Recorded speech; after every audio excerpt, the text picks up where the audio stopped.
تو اس لیے آپ نے دیکھا کہ ہم نے بڑے مشکل فیصلے کیے تھے.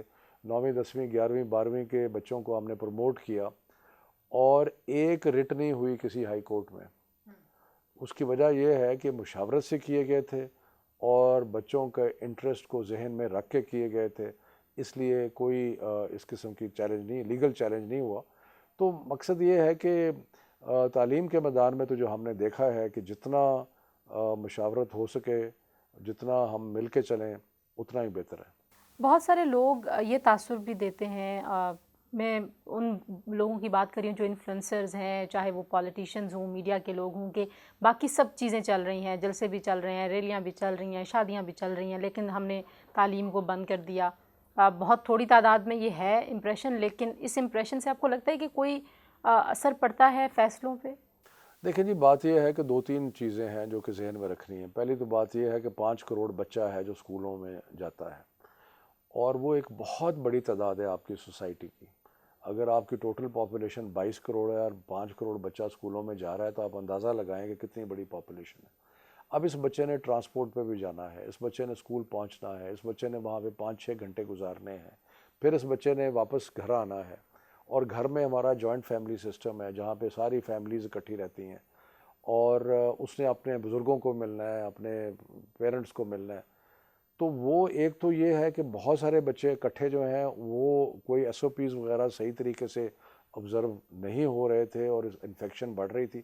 دوسرا، جو بچے جن کو کرونا کے آثار نہیں بھی ہیں وہ کیریئر ہیں، یعنی کہ وہ اوروں کو پہنچا سکتے ہیں. تو اس لیے جو اسکول تعلیمی ادارے بند کرنے کا مقصد ہوتا ہے ایک تو بچوں کی صحت کا خیال کرنا اور ایک ان لوگوں کی صحت کا خیال کرنا جن سے بچے کانٹیکٹ میں آتے ہیں. اس لیے یہ آسان فیصلہ نہیں ہے، لیکن ہم نے پچھلی دفعہ دیکھا کہ جب ہم نے اسکول اور کالجز یونیورسٹیاں ساری بند کیں تو اس سے پاکستان کی تو مثال دی جاتی ہے. تو اب بھی ہم نے بڑی، میں آپ کو حقیقت کہہ رہا ہوں، بوجھل دل سے کیا اور ہمیں جیسے ہی موقع ملا ہم کھول دیں گے، کیونکہ ہمارے لیے یہ آسان فیصلہ نہیں ہے کہ بچوں کی تعلیم جو ہے وہ حرج ہو رہی ہے، لیکن صحت اولی ہے، باقی چیزیں بعد میں ہیں. آپ نے اپنے سوشل میڈیا پیغامات میں اسٹوڈنٹس کو بھی مخاطب کر کے کہا ہے کہ وہ اپنی تعلیم کا سلسلہ کیونکہ جاری ہے گھروں میں جاری رکھیں. انفراسٹرکچر بہت زیادہ ہمارا کمزور ہے، آن لائن سسٹم اس طرح سے ان پلیس نہیں تھے جب کووڈ نے ہٹ کیا. تو انیشیٹوز ایسے کیا آپ کی وزارت نے لی ہیں اب تک کہ آپ سمجھتے ہیں کہ واقعی آپ بچوں کو انگیج رکھ سکیں گے اور گھر میں تعلیم کا سلسلہ جاری رہ سکتا ہے؟ دیکھیں جی، وہ آپ نے شروع میں مقبولیت کا ذکر کیا، تو چاہے ایک ایسی وجہ سے مقبولیت ہوئی جو کہ مجھے کوئی بہت زیادہ پسند نہیں ہے، کیونکہ اسکول بند کرنا کوئی اچھی بات نہیں ہے، لیکن کیونکہ تھی تو اس لیے میں نے کہا اس سے فائدہ اٹھاتے ہوئے میں بچوں کو کچھ تلقین بھی کروں. اور اس لیے میں نے تلقین کی کہ آپ پڑھیں، آپ کوشش کریں کہ آپ کسی نہ کسی طریقے سے اپنی پڑھائی جاری رکھ سکیں. تو اللہ کرے گا کہ وہ کریں گے. باقی ہم نے وزارت تعلیم نے مختلف اقدامات کیے ہیں. ہم نے ایک ٹیلی اسکول، پچھلی دفعہ جب اسکول بند ہوئے 13 مارچ کو، تو ہم نے 15 دن کے اندر اندر ٹیلی اسکول کا اجرا کر دیا اور وہ بڑا کامیاب رہا. اور انڈیپینڈنٹ سرویز، گیلپ کا سروے کے مطابق 70-80 لاکھ بچہ جو ہے وہ روز ٹیلی اسکول دیکھتا تھا اور دیکھتا شاید اب بھی ہو رہا ہوگا. اور اس کے ساتھ ساتھ پھر کئی ایسی جگہ تھے جہاں پہ ٹیلی ویژن نہیں تھا، تو اب ہم ایک ریڈیو اسکول کا اجرا کر رہے ہیں. ہائر ایجوکیشن میں آن لائن سسٹم پہلے سے بہتر ہو گئے ہیں، ٹیچرز کو سمجھ آ گئی ہے پڑھانا کیسے ہے، اور انٹرنیٹ فیسلٹیز کچھ حد تک بہتر ہوئی ہیں، اس میں مزید بہتر کرنے کی ضرورت ہے. تو ہم کئی لحاظ سے پہلے سے زیادہ ہماری تیاری ہے ڈسٹنس لرننگ کی، لیکن ہم نے اپنی منسٹری میں ایک شعبہ کھول دیا ہے ڈسٹنس لرننگ کا، یعنی سے دور سے پڑھائی کا. اور اس کے لیے اب ہم ایک مشہور زمانہ خان اکیڈمی ہے، اس کا سارا کانٹینٹ جو ہے وہ ہم اردو میں کروا رہے ہیں اور وہ لے رہے ہیں. اس کے علاوہ ہم نیا کانٹینٹ بھی بنائیں گے، یعنی کہ ڈیجیٹل لرننگ اور یہ جو ڈسٹنس لرننگ یعنی دور سے پڑھائی جو ہے، یہ اب ہماری بہت بڑی پرائرٹی ہوگی. یہ آپ سمجھتے ہیں چیلنج میں ایک موقع ملا ہے وزارت کو اور حکومت کو یا ریاست کو؟ ذاتی طور پہ تو میں بڑی دیر سے ٹیکنالوجی کا ذکر کر رہا تھا، لیکن میری کو بات ایجوکیشنسٹ سمجھتے تھے کہ شاید ٹیکنالوجی جو ہے وہ اتنی کامیاب نہیں ہے. لیکن جب سے کرونا کا مسئلہ دنیا میں آیا ہے، اب دنیا میں ٹیکنالوجی کی باتیں جو ہیں وہ بہت زیادہ ہو رہی ہیں، اور اس لیے دنیا جہان میں یہ ریکگنائز کر لیا گیا ہے کہ دور سے پڑھائی جو ہے یا ڈسٹنس لرننگ جو ہے وہ مستقبل ہے۔ ڈسٹنس لرننگ مستقبل ہے۔ جی شفقت محمود صاحب وفاقی وزیر تعلیم ہمارے ساتھ موجود ہیں، گفتگو کا سلسلہ جوڑیں گے یہیں سے ایک بریک کے بعد واپس آتے ہیں، ہمارے ساتھ رہیے۔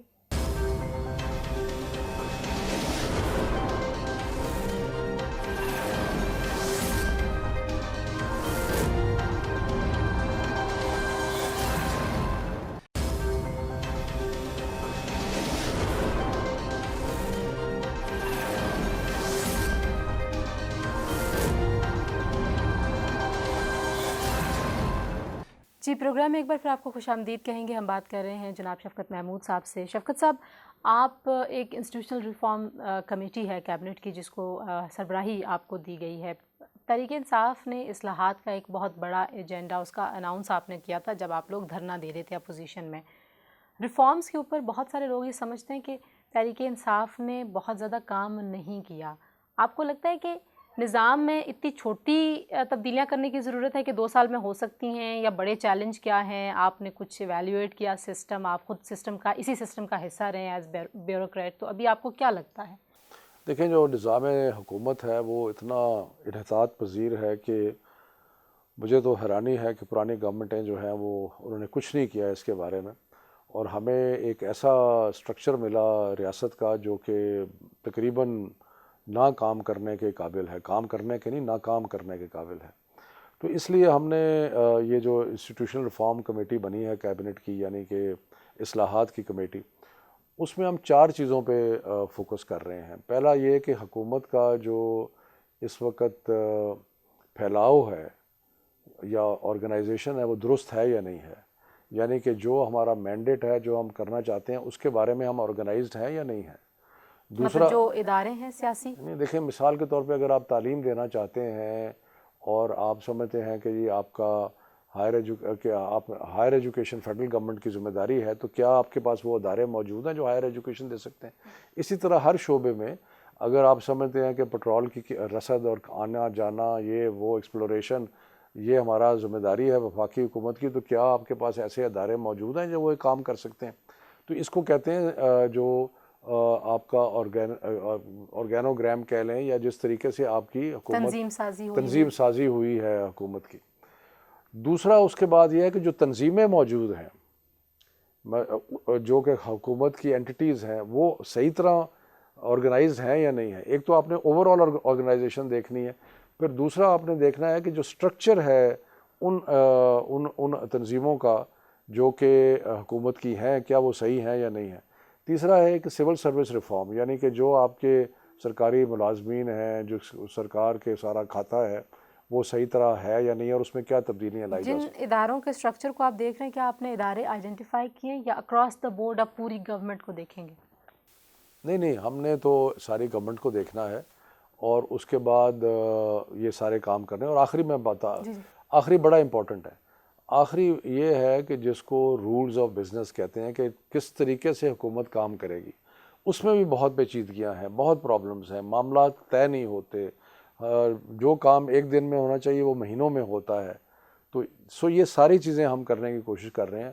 ہم ری اسٹرکچر بھی کر رہے ہیں جہاں ری اسٹرکچرنگ کی ضرورت ہے، جہاں پہ ری آرگنائزیشن کی ضرورت ہے وہ بھی کر رہے ہیں، جہاں سول سروس ریفارم کی ضرورت ہے اس کی طرف بھی پیش قدمی ہو رہی ہے۔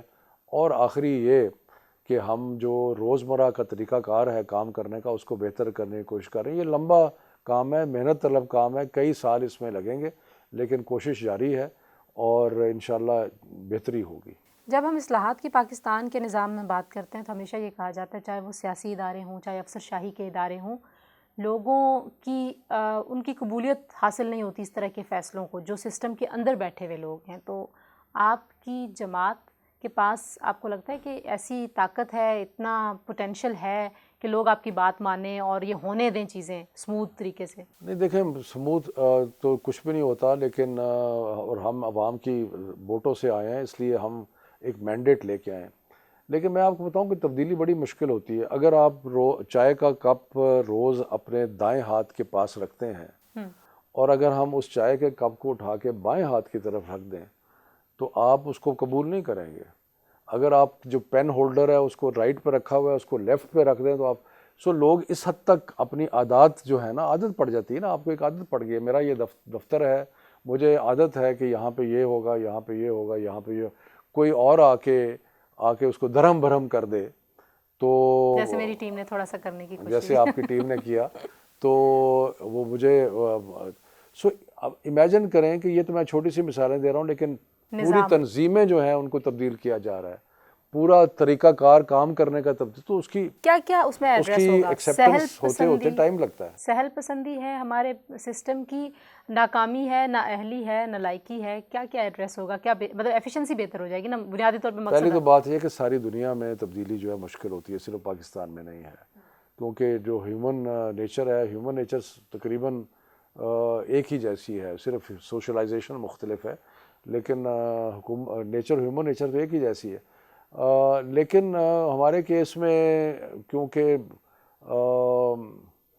کیا کہنا چاہیے، نگلیکٹ کو بہت دیر سے پاکستان کی جو نظام حکومت ہے اس کی طرف توجہ نہیں دی گئی، بے توجہی کا شکار رہا ہے، اور اس کی وجہ سے جو تبدیلیاں ہونی چاہیے تھیں وہ نہیں ہوئیں، اور ایک آہستہ آہستہ ریاست کی جو طاقت تھی اس میں کمی آتی گئی.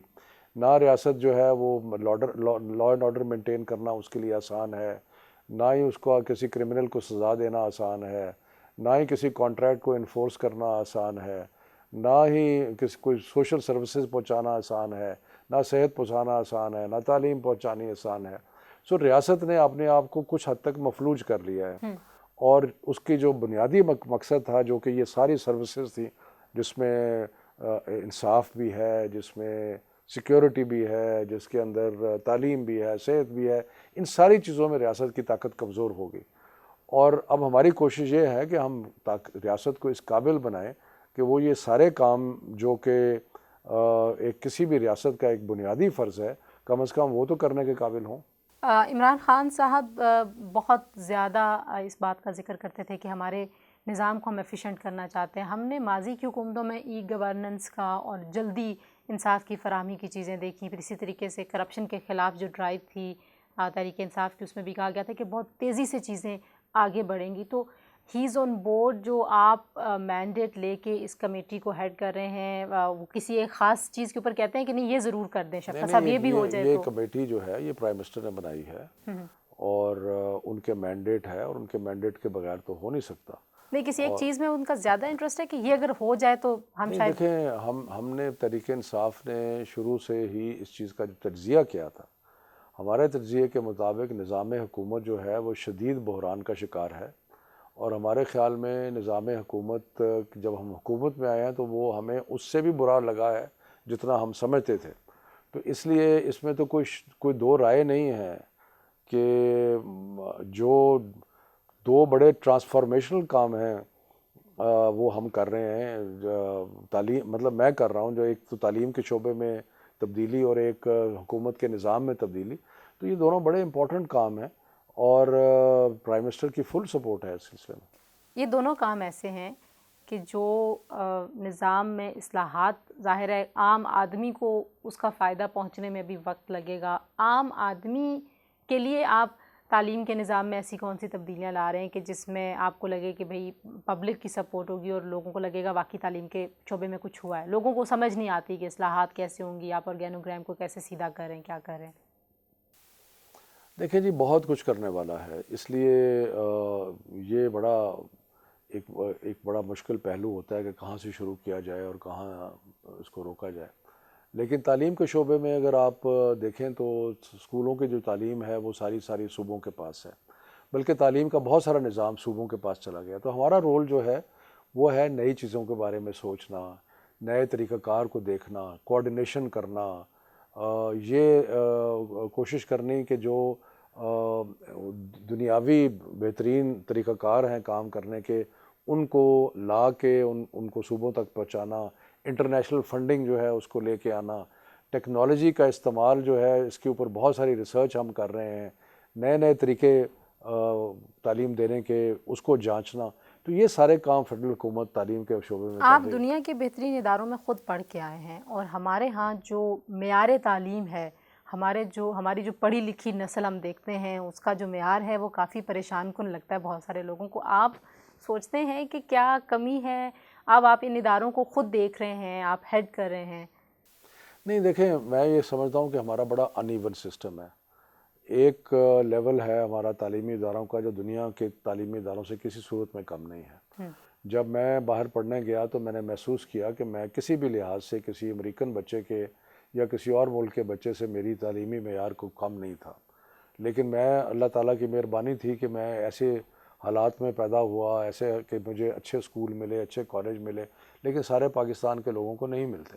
تو ایک طبقہ جو آپ کا ہے آپ کے معاشرے کا، اس کی تعلیم تو اتنی ہی اچھی ہے جتنی دنیا میں کسی اور کی ہے، لیکن جو باقی ہے اس کو بڑا سٹرگل کرنا پڑتا ہے. اور اس لیے ہماری جو کوشش ہے، یہ جو یکساں تعلیمی نصاب ہم بنا رہے ہیں، یہ اس کی طرف ایک قدم ہے کہ سارے بچے جو ہیں ان کا تعلیمی معیار جو ہے اس میں یکسانیت ہو.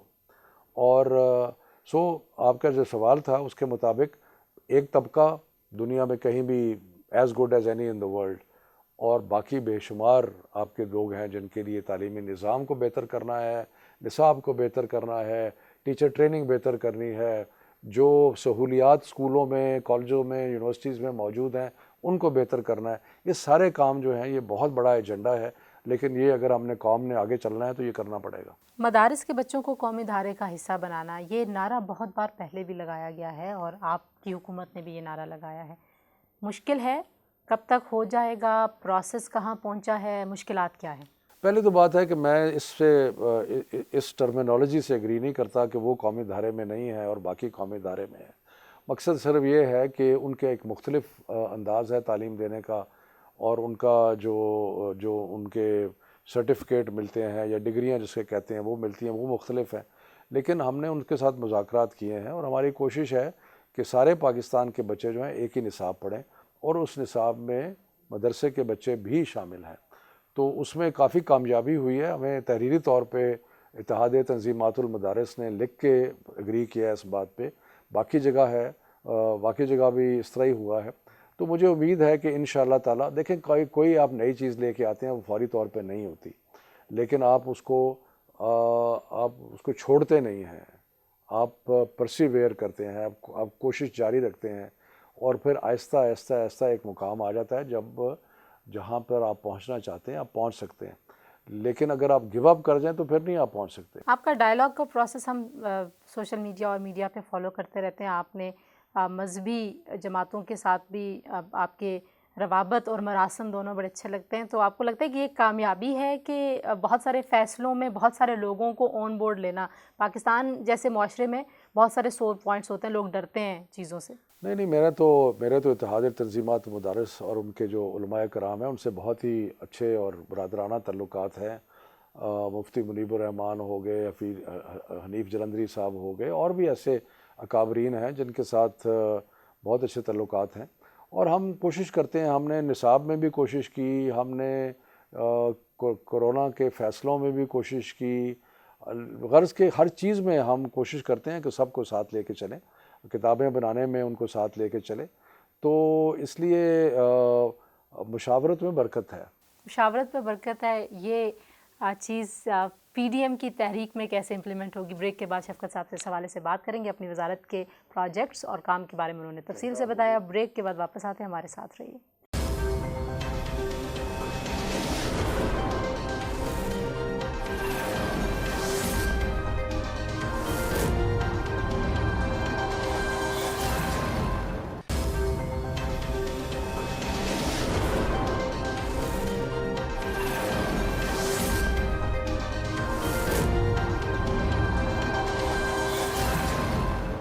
Welcome back to news today with Tanzeela Mazhar ji. ہم بات کر رہے ہیں شفقت محمود صاحب سے. شفقت صاحب، آپ نے بریک پر جاتے ہوئے بڑا اچھا جملہ کہا. آپ نے کہا مشاورت میں برکت ہے، اور ابھی جب کرونا کے حوالے سے بہت زیادہ کنسرن ہے، پوری دنیا میں ہے، ظاہر صرف پاکستان میں نہیں ہے، اور پی ڈی ایم کے رہنماؤں کو حکومت کی جانب سے بہت زیادہ ان کی مذمت کی جا رہی ہے کہ ہم اتنے مشکل میں ہیں، کرونا ہے، آپ لوگ جلسے کریں.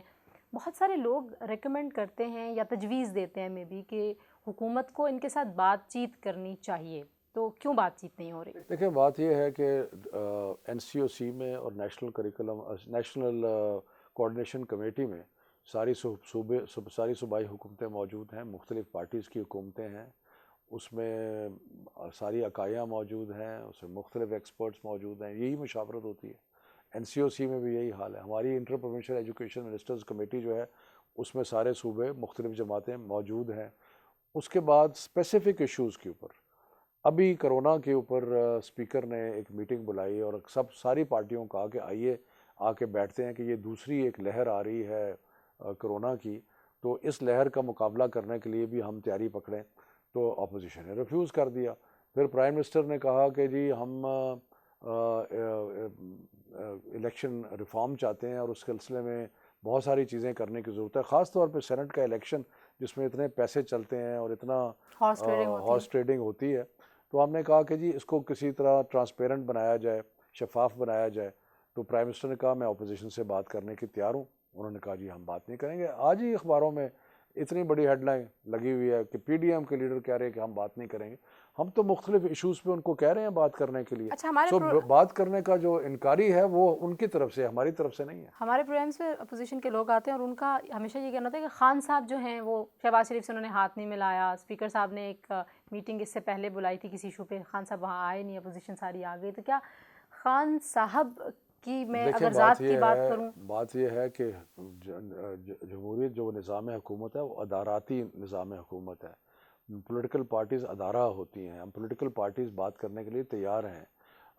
اگر عمران خان صاحب یہ سمجھتے ہیں کہ جن لوگوں نے اس قوم کو لوٹا ہے اور ان کا دل نہیں کرتا ان سے ہاتھ ملانے کو، تو اس کو میں برا نہیں سمجھتا، لیکن ہم اداراتی طور پہ ایک جماعت کی حیثیت سے بالکل بات کرنے کے لیے تیار ہیں۔ اب آپ کو اگر آپ ان کے اوپر چارجز دیکھیں تو کم از کم کوئی 20-25 ارب روپے کا ہیر پھیر نظر آ رہا ہے۔ اب مجھے آپ یہ بتائیں، ہم تو کوئی بہت ہی ایز بحیثیت قوم نہ، ہم کو بہت ہی معاف کرنے والے لوگ ہیں، ہمیں پرواہ نہیں ہوتی کوئی ہمیں لوٹ کے کھا گیا ہے۔ یہ سیاسی کابرین بنے پھرتے ہیں، انہوں نے مل کے کوئی 100-200 ارب تو ہڑپ کر گئے ہیں، بلکہ اس سے بھی زیادہ۔ زرداری نے تو ریکارڈ توڑ دیے ہیں اور ہم ان کو معاف کر دیتے ہیں۔ ہم کہتے ہیں جی ان کو ہم ٹریٹ کرتے ہیں جیسے بڑے کوئی معتبر سیاسی لیڈر ہوں۔ یہ تو چور ڈاکو ہیں، ان کے ساتھ ڈیل کرنا جو ہے وہ اس طرح ہی کرنا چاہیے جس طرح چوروں ڈاکوؤں کے ساتھ ڈیل کیا جاتا ہے۔ باقی اداراتی طور پہ ایز اے جماعت ہم ان کی جماعتوں سے بات کرنے کے لیے بالکل تیار ہیں۔ نیب نے پروف نہیں کی چیزیں بہت ساری، آپ کو لگتا ہے کہ ادارے بھی کمزور ہیں شاید وہ تمام الزامات ثابت کرنے میں؟ اور لوٹی ہوئی رقم تو ظاہر ہے کہیں ثابت ہوگی تو آپ واپس لائیں گے جس کا وعدہ کیا تھا۔ تنزیلہ بتاؤں کیا ہے پرابلم؟ یہ ہے کہ اگر آپ نے مثال کے طور پہ 1 ارب کھایا ہے تو آپ 20 کروڑ رکھ دیں آگے عدالتوں کے لیے، مقدموں کے لیے، وکیلوں کے لیے، تو ریاست تو مقابلہ ہی نہیں کر سکتی۔ اب آپ نیب کو دیکھ لیں، نیب کے جو انویسٹیگیٹر ہیں وہ میرا خیال ہے کوئی 50,000 لاکھ روپیہ تنخواہ لیتے ہیں، جو ان کے وکیل ہیں وہ 2 لاکھ روپیہ، 3 لاکھ روپیہ، 5 لاکھ روپیہ لیتے ہوں گے۔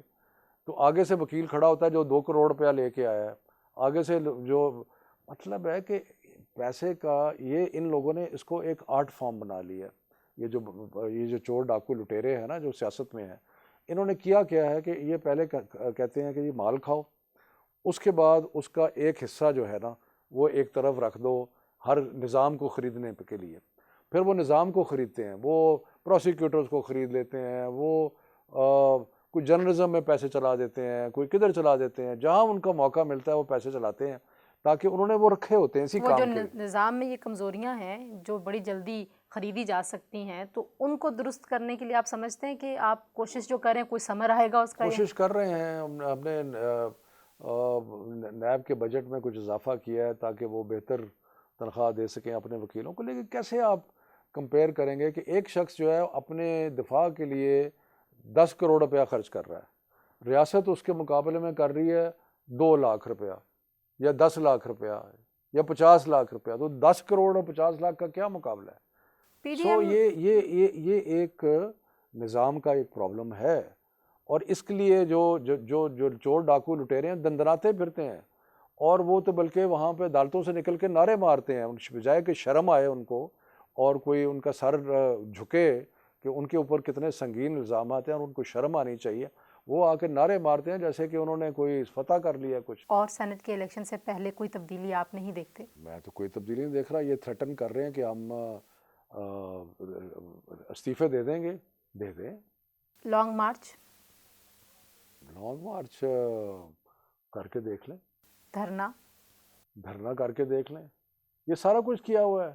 یہ کیا ہے, وہ ہمارے آزمائے ہوئے ہیں. یہ بازو ہمارے آزمائے ہوئے ہیں, کوئی نئی چیز تو نہیں ہے. کسی ہم تو قسم کی 126 دن ہم نے بھی دھرنا کیا تھا یہاں پہ. کسی قسم کا کوئی پریشر نہیں ہے کہ پی ڈی ایم جو کہتی ہے کہ آپ خود ہی چلے جائیں گے, خان صاحب خود ہی استعفیٰ دے دیں گے. صرف ہمارے پریشر یہ ہے کہ جو میڈیا کا نیریٹو ہے نا وہ صحیح ہونا چاہیے. وہ کئی دفعہ ہم سمجھتے ہیں کہ بہتر ہو سکتا ہے. میڈیا کے اوپر بہت زیادہ پابندیاں بھی لگانے کا ایک تاثر کون سی پابندی؟ ہم نے تو کوئی پابندی نہیں لگائی. سوشل میڈیا کو ریگولیٹ کرنے کے لیے جو چیزیں, سوشل میڈیا کو جو گالم گلوچ اور جو فحاشی پھیل رہی تھی, اگر اس کو تھوڑا سا ریگولیٹ کر دیا تو بری بات نہیں ہے. لیکن وہ پارلیمنٹ کے تھرو ہو جائے گا اور پھر سارے پروسیسز سے جائے گا. لیکن میرا خیال ہے کہ ہم اپنے معاشرے کے تقاضوں کو ایک بالائے طاق نہیں رکھ سکتے. آخری جو سوال آپ سے, پی ڈی ایم کا بیانیہ آپ کو لگتا ہے کہ عوام میں کوئی اس کی قبولیت ہے, کیونکہ کرونا کا ایشو بھی ہے؟ آپ دیکھ لیں کہ کوئی چند ہزار لوگ ملتان میں تھے, کوئی چند ہزار لوگ وہاں پہ تھے. آپ نے کبھی تحریک انصاف کے جلسے آپ نے اگر دیکھے ہیں تو آپ کو سمجھ آئے گی جلسہ کیا ہوتا ہے. یہ جلسیاں ہیں, جلسے نہیں ہیں. بہت شکریہ شفقت محمود صاحب ہم سے بات کرنے کے لیے. وفاقی وزیر تعلیم اور ہیریٹیج اینڈ کلچر کے بھی وزیر ہیں, لیکن آج ہم تعلیم اور سیاسی جو ایشوز کے اوپر یہ کام کر ان پہ بات کرنا چاہتے تھے. ہیریٹیج اینڈ کلچر پہ پھر کسی نشست میں بات کریں گے. آج کے لیے اتنے, جی ہمیں اجازت دیجیے. اللہ حافظ.